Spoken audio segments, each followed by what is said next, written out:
Últimamente se ha hecho más conocido en la industria de los videojuegos el término tryhard, específicamente aquellos que poseen un multijugador. Pero, ¿qué significa ser una persona tryhard?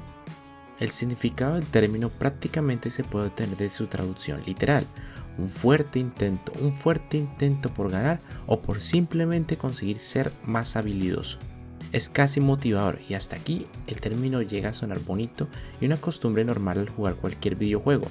Pero la realidad es que dependiendo del caso podría ser un pensamiento muy tóxico. El término alude a una persona que hace lo que sea para ganar, incluso sacrificando su propia diversión y la de sus compañeros.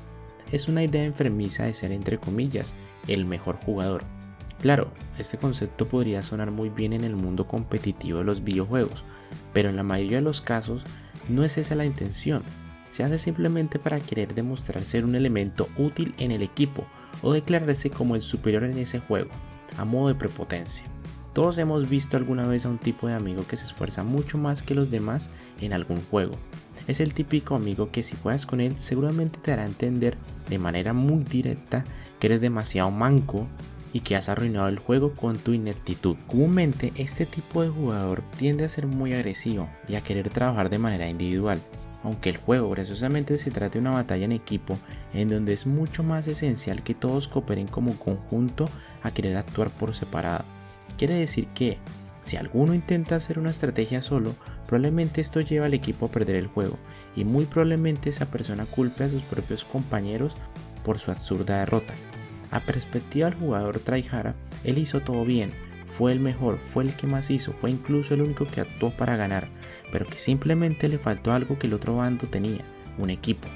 Y esta falsa idea consigue ser aceptada por los demás miembros, por tanto comienzan a verlo como él se declaraba, superior. Comienzan a darle poder para que él se jacte de eso y siga arruinando aún más el juego.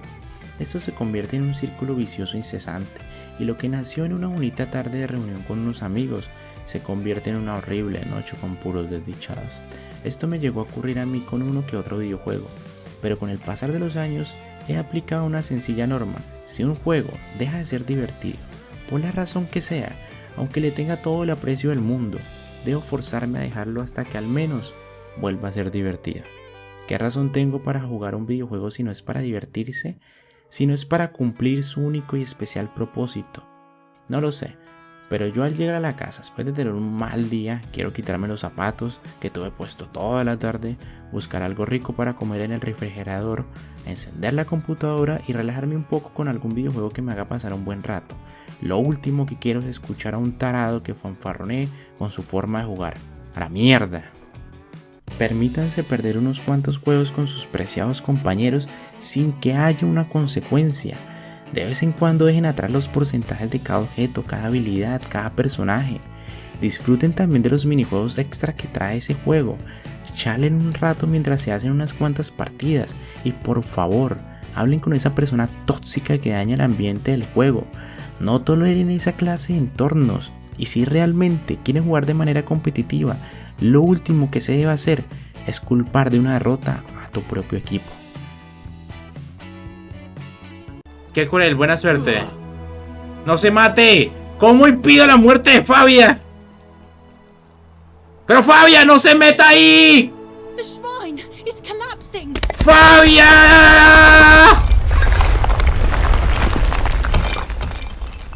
No hay forma de salvar a Fabia.